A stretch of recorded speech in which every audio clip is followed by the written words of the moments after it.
Памукот и афионот можат повторно да се вратат на македонските ниви, но потребна е стратегија и добра организираност во делот на производството и откупот, како и набавка на софистицирана земјоделска механизација, сметаат експертите.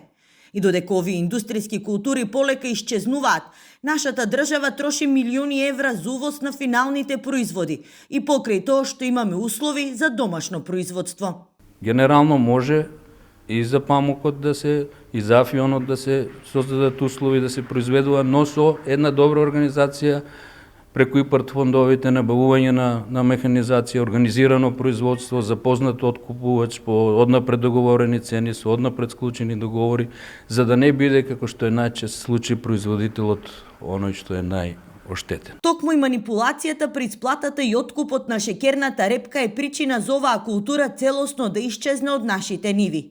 По продажбата на фабриката за преработка на шеќерна репка во Битола, последен пат оваа култура е насејана пред 15 години. Таа се приватизира, се трансформира, се продаде на странски купувач кој што немаше намера да ја откупи за да ги натера земјоделците да произведуваат шеќерна репа и да ја носат таму за да ја преработуваат, туку само да остварува профит и да увезува сировини од други култури за да произведува шеќер како што е шеќерната трска, и тоа придонесе со нивното несовесно однесување. Недоволната искористеност на плодното земјиште и намаленото производство создадоа услови нашата држава да биде увозно зависна.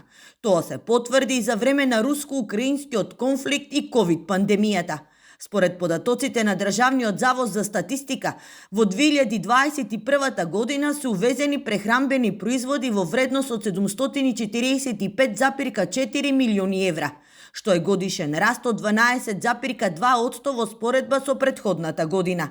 Најмногу се увезува месо и месни производи, зеленчук и овошје, а на трето место е житото и преработките од жита.